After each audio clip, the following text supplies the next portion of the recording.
내 딸 만나지 마, 김현미 기자. 네. 이거는 무슨 사연인가요? 네, 이번 사연 미혼인 딸이 유부남을 만난다는 얘기를 듣고 이 아버지 해당 유부남을 땅에 파묻어 버렸다는 사연입니다. 뭐라고요? 땅에 묻었다고요? 네, 정말 믿어지지가 않죠. 또 우리나라에서 일어났었던 일인데 지난해 6월에 있었던 일입니다.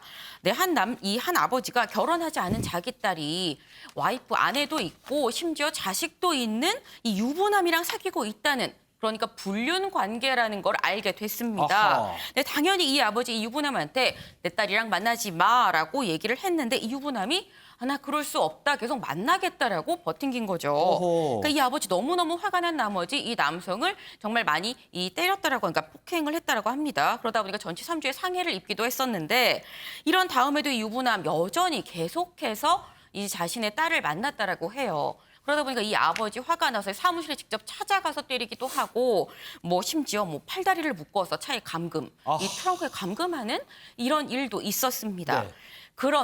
그런데도 불구하고 이 두 사람, 자기 딸과 이 유부남 계속해서 또 만났다라고 해요. 그러다 보니까 이 아버지 결국 자신의 친형 그리고 아들을 같이 동원을 해서 굴착기로 땅을 파고 여기에 이 남자를 묻었다라고 합니다. 아, 저 영화에서 많이 나오는 장면 아니에요? 네, 맞죠. 그런데 이 묻긴 묻었는데 이 머리까지 다 묻으면 정말 생매장이라고 저희가 얘기를 할 거예요. 그렇죠. 근데 그러진 않고 이제 위협을 하기 위해서 이제 머리를 내놓고 이제 몸만 땅에 묻어서 아하. 너 때문에 내 딸 인생이 망가지게 됐으니까 너 배상해야 된다라고 얘기하면서 너 앞으로 매달 200만 원씩 20년 동안 내 계좌로 돈 넣어야 돼라고 이런 요구를 했다고 합니다. 근데 이 유부남 정말 죽을 것까지 생각이 됐었어요. 그래서 알겠다라고 일단 얘기를 하고 풀려나자마자 그 길로 경찰서에 가서 신고했다고 합니다. 와, 저 정도면은 이거 처벌 크지 않아요? 네. 사실 이 재판부 이 아버지에게 징역 1년 6개월에 집행유예 3년을 선고를 했습니다. 집행유예요. 네. 근데 이 아버지가 받는 혐의가 뭐 특수상해, 공갈미수, 감금 등등 이 혐의가 지금 한두 가지가 아닌데 집행유예 판결이 나왔어요. 네. 이 재판부가 한 얘기가 범행 발생 경위에 참작할 만한 사유가 있다. 하지만 어쨌든 범행 정도가 상당히 중하다라고 얘기를 하면서 하지만 범행을 또 인정을 하고 또 피해자랑 합의한 점을 참작했다라고 설명을 했습니다. 소정씨 의원님, 이 사건도 참 이 사건이지만 지금 이 재판부 판결 놓고 갑론을박이 벌어져요. 뭐 정상 참작할 만하지. 아니 저 정도 폭행을 했는데 이게 집행유예야 막 여러 얘기가 나오는데 글쎄 어떻게 보세요? 정상 참작을 뭐 안 할 수는 없겠죠. 여러 가지 상황 자체가 그런 부분이 있으니까.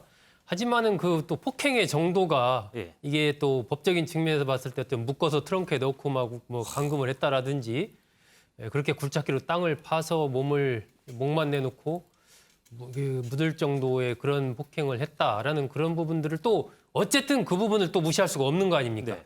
그렇기 때문에 상황을 이 사정을 참작은 해야 되겠지만은 법적으로 문제되는 부분에 대한 처벌은 피하기는 어렵다. 네. 그래서 저 부분에 대해서 글쎄요 집행유예 판결이라는 부분 그 이제 재판 과정에서 뭐 여러 가지 얘기들이 있었을 테니까 이 사안 하나만 가지고 판단하기는 쉽진 않지만 어쨌든 저 정도로 봤을 때는 집행유예가 좀 약한 거 아니냐 이런 생각은 좀 듭니다. 그런데 그 과정에서 이제 그 딸과 이 유부남과의 사이, 아버지와의 사이에서 많은 또 일들이 그동안에 진행이 됐을 거니까 네. 그런 부분들을 재판부가 나름대로 또 판단을 했을 거기 때문에 구체적인 부분은 두고 봐야 되는데 현재 드러난 부분만 딱 봤을 때는 사정을 감안한다고 해도 조금 약한 거 아닌가 하는 뭐 그런 생각은 좀 듭니다. 아, 저는 무엇보다요. 이 영화에서만 보던 일이 현실에서 실제로 벌어졌다는 사실이 좀 더 놀랍습니다.